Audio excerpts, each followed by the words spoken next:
जय श्री कृष्णा। राधे राधे। भगतजनों, आज हम स्कंद पुराण में वर्णित वैशाख महात्म्य के अध्याय 3 की कथा का रसपान करेंगे।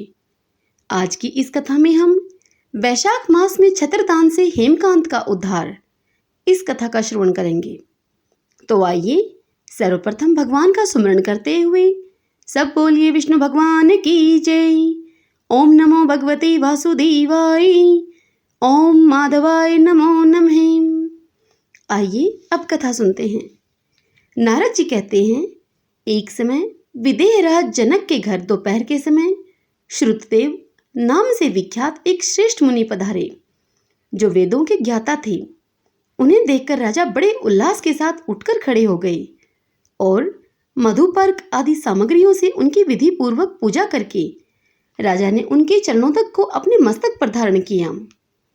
इस प्रकार स्वागत सत्कार करने के पश्चात जब वे आसन पर विराजमान हुए, तब विदेहराज के प्रश्न के अनुसार वैशाख मास के महात्म्य का वर्णन करते हुए वे मुनि इस प्रकार बोले। श्रुतदेव जी ने कहा, हे राजन, जो लोग वैशाख मास में धूप से संतप्त होने वाले महात्मा पुरुषों के ऊपर छाता लगाते हैं, उन्हें अनंत पुण्य की प्राप्ति होती है। इस विषय में एक प्राचीन इतिहास का उदाहरण दिया करते हैं। पहले वंग देश में हेमकांत नाम से विख्यात एक राजा हो गए हैं। वे कुशकेतु के पुत्र, परम बुद्धिमान और शस्त्रधारियों में श्रेष्ठ थे। एक दिन वे शिकार खेलने में आसक्त होकर एक गहन वन में जा घुसे।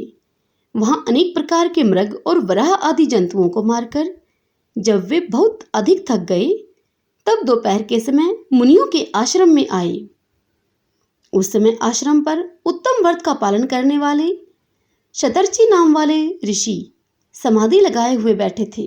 उन ऋषि को समाधि के समय बाहर के होने वाले कार्यों का कुछ भी भान नहीं होता था। उन्हें निश्चल बैठे देखकर राजा को बड़ा क्रोध आया और उन्होंने उन महात्माओं को मार डालने का निश्चय किया। तब उन ऋषियों के 10,000 शिष्यों ने राजा को मना करते हुए इस प्रकार कहा।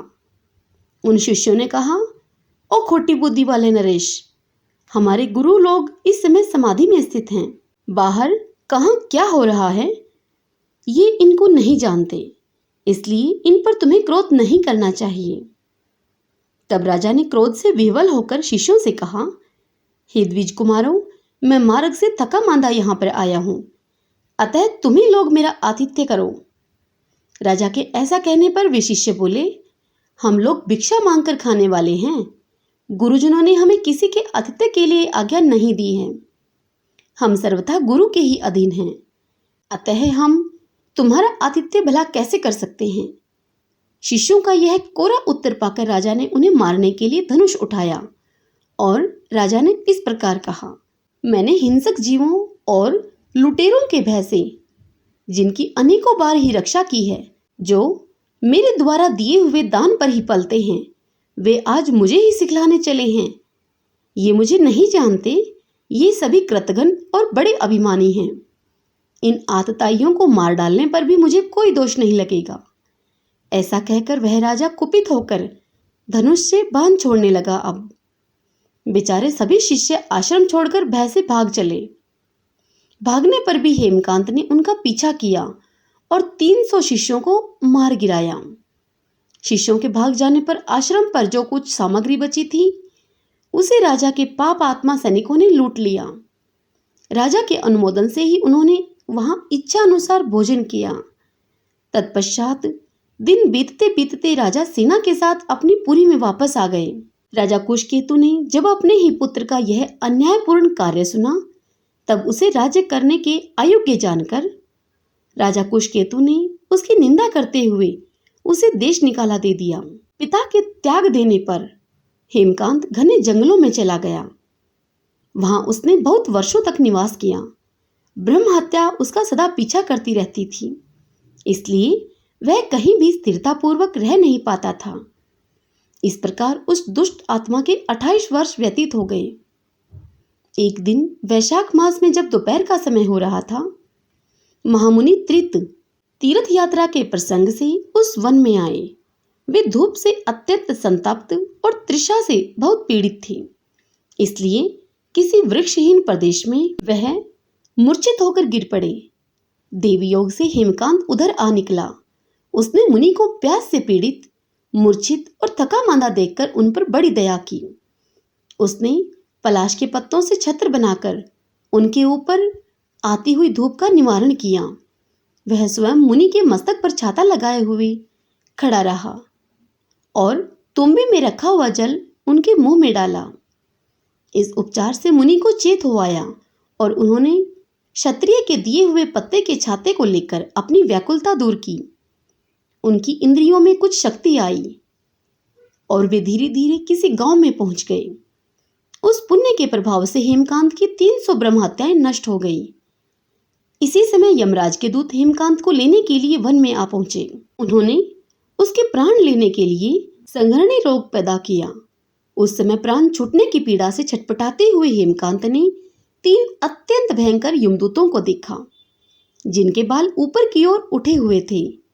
उस समय अपने कर्मों को याद करके वह हेमकांत चुप हो गया। छत्रदान के प्रभाव से उसको भगवान विष्णु का स्मरण हुआ। उसके स्मरण करने से भगवान महाविष्णु ने विश्वक्सेन से कहा कि तुम शीघ्र जाओ, यमदूतों को रोको और हेमकांत की रक्षा करो।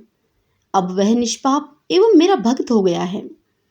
उसे नगर में ले जाकर उसके पिता को सौंप दो।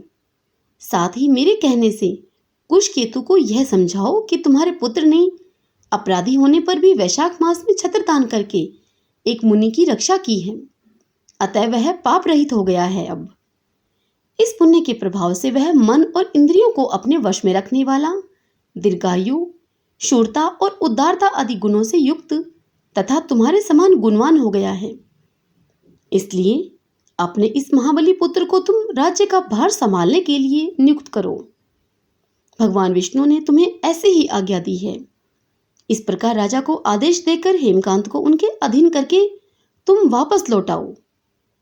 भगवान विष्णु का यह आदेश पाकर महाबली विश्वक्सेन ने हेमकांत के पास आकर यमदूतों को रोका और उनके कल्याणमय हाथों से उसके सब अंगों में स्पर्श किया। भगवत भगत के स्पर्श से हेमकांत की सारी व्याधि क्षण भर में ही दूर हो गई। तदंतर विश्वक्सेन उसके साथ राजा की पुरी में गए। उन्हें देखकर महाराज कुशकेतु ने आश्चर्यचकित होकर भक्तिपूर्वक मस्तक झुकाकर पृथ्वी पर साष्टांग प्रणाम किया और भगवान के पार्षद का अपने घर में प्रवेश कराया। वहां नाना प्रकार के स्तोत्रों से उनकी स्तुति तथा वैभवों से उनका पूजन किया। तत्पश्चात महाबली विश्वक्सेन ने अत्यंत प्रसन्न होकर राजा को हेमकांत के विषय में भगवान विष्णु ने जो संदेश दिया था वह सब कह सुनाया। उसे सुनकर कुशकेतु ने पुत्र को राजगद्दी पर बिठा दिया और स्वयं विश्वक्सेन की आज्ञा लेकर उन्होंने पत्नी सहित वन को प्रस्थान किया। तदंतर महामना विश्वक्सेन हेमकांत से पूछकर और उसकी प्रशंसा करके श्वेतद्वीप में भगवान विष्णु के समीप चले गए। तब से राजा हेमकांत वैशाख मास में बताए हुए भगवान की प्रसन्नता को बढ़ाने वाले शुभ धर्मों का प्रतिवर्ष पालन करने लगे। वे ब्राह्मण भगत, धर्मनिष्ठ, शांत, जितेंद्रिय, सब प्राणियों के प्रति दयालु और संपूर्ण यज्ञों की दीक्षा में स्थित रहकर सब प्रकार की संपदाओं से संपन्न हो गए। उन्होंने पुत्र पौत्र आदि के साथ समस्त भोगों का उपभोग करके भगवान विष्णु का लोक प्राप्त किया। वैशाख सुख से साध्य, अतिशय पुण्य प्रदान करने वाला है। पाप रूपी ईंधन को अग्नि की भांति जलाने वाला परम सुलभ तथा धर्म, अर्थ, काम, मोक्ष चारों पुरुषार्थों को देने वाला है। हरि ओम तत्सत। भगतजनों, स्कंद पुराण में वर्णित इस अध्याय की यह कथा यहीं संपूर्ण होती है। इससे आगे की कथा हम कल अगले अध्याय में सुनेंगे। सब बोलिए विष्णु भगवान की जय। ओम नमो भगवते वासुदेवाय। ओम माधवाय नमो नमः। भगतजनों, अब अंत में आपसे एक छोटी सी रिक्वेस्ट। यदि आपको यह वीडियो, यह महात्म्य मेरे द्वारा सुनना पसंद आया हो तो इस वीडियो को लाइक करें, अपनों के साथ खूब शेयर करें, खूब पुण्य कमाएं। जय श्री कृष्ण, राधे राधे।